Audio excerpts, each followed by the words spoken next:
Good evening, agents of the Waterloo Region District School Board Corporation. I'm Cristina Fernandes, a mother of two sensational boys currently attending the WRDSB Corp. I thank you for the opportunity to speak to the mothers and fathers and all living men and living women of the Waterloo Region to address this matter of great importance, the duty of a mother and a father.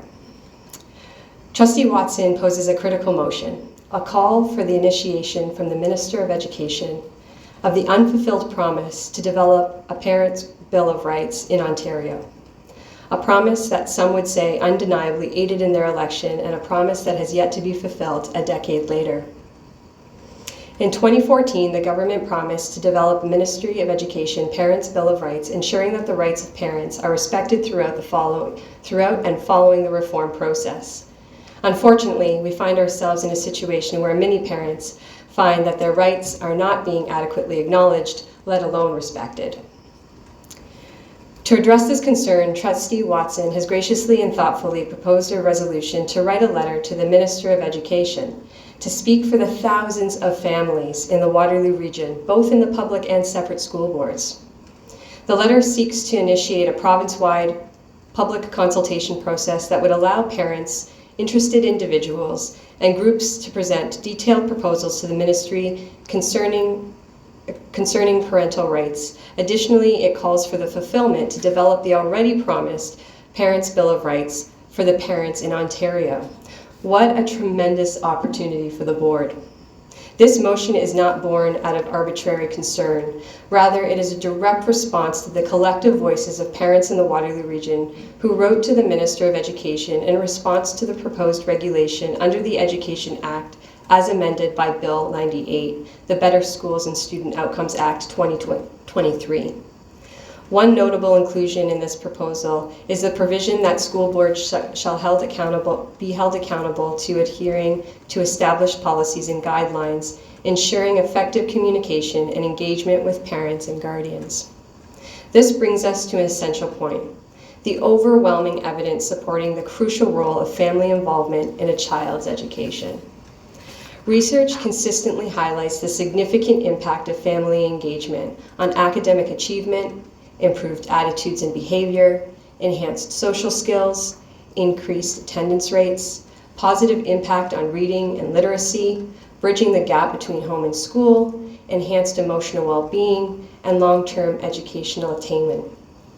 Family and parental involvement, and not the color of one's skin or where one's great-great-grandparents lived, not when one settled and started calling Canada home, and not even socioeconomic status, but the parental care, interest, and devotion are the most influential components to whether a child flourishes and thrives, has success living a life of purpose and joy no matter where they find themselves in this lifetime. Why wouldn't school boards ensure that they are accessing this true treasure? We must recognize that the family unit is a cornerstone in a child's educational journey, and any undermining or neglect of parental rights can contribute to the breakdown of this essential support system. This is why discerning parents must have a place at the decision-making table. Now let us engage in critical reflection. Why have the current agents of the WRDSB Corp not been in discussion with discerning parents? Who does this board receive consultation from when seeking feedback from the WRDSB Corp community? As the ever-growing parents and people of Waterloo Region are now not being asked these critical questions, it is imperative that we address this gap. Where something so innate as parental rights or the duty of a mother and a father should be crystal clear, it appears that, as Trustee Watson lays out, the Ontario Education Act is not clear about the rights of parents.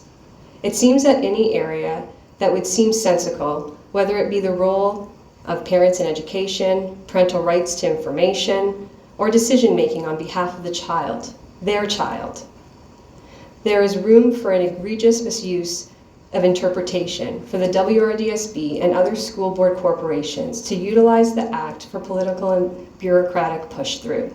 With children being held in the walls for 6 or more hours each day, 5 of the 7 days a week, If parents don't have more input in the manner in which their children are influenced and taught for most of their waking hours, this system no longer serves the purpose of serving our children's best interest, which leaves me pondering, what purpose do the current publicly funded school systems serve?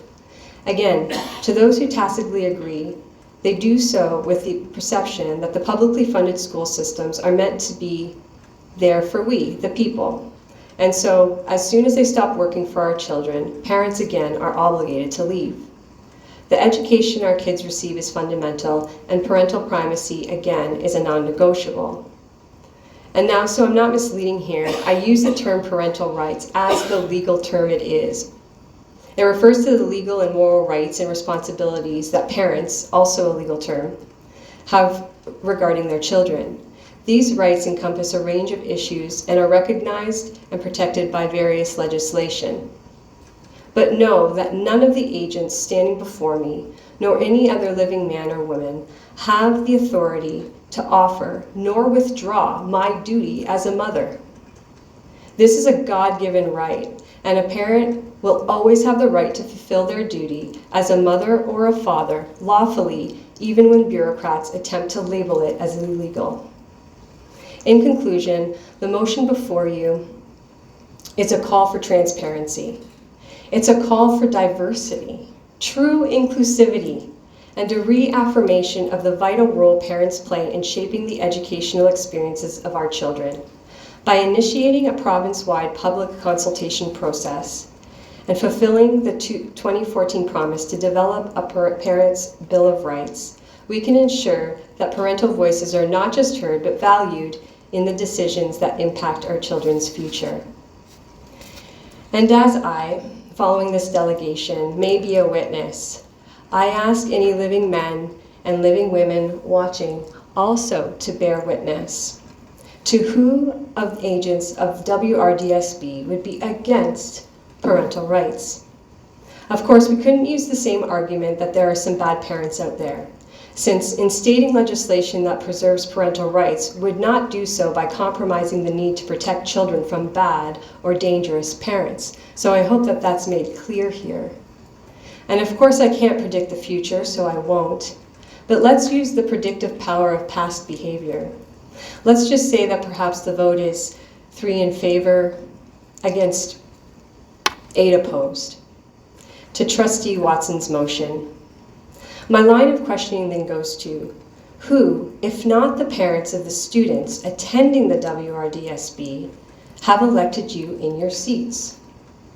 If they are in fact parents, would they be dissatisfied with a vote against this motion, as it would be their voice and rights that would also be honored by voting in favor? And then I think, if it was in fact parents that elected you, and they'd be content with a vote opposing a motion to support their parental rights, do they then in fact prefer to send their children to Caesar for their education? But then there is the possibility that perhaps it was not parents with children in the publicly funded school system who elected or selected you in your seats.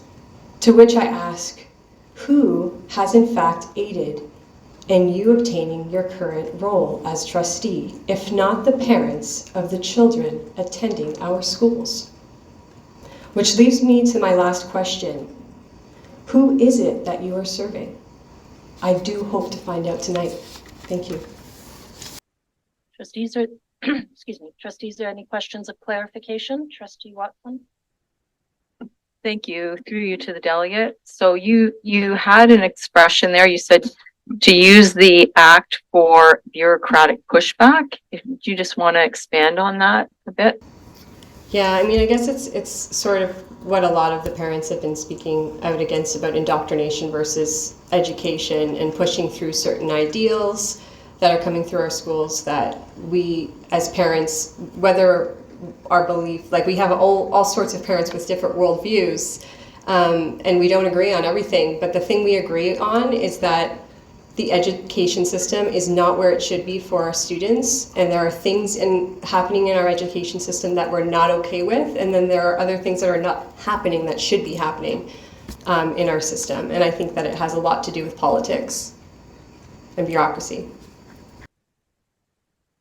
Okay, seeing no further questions. Thank you, Ms. Fernandes.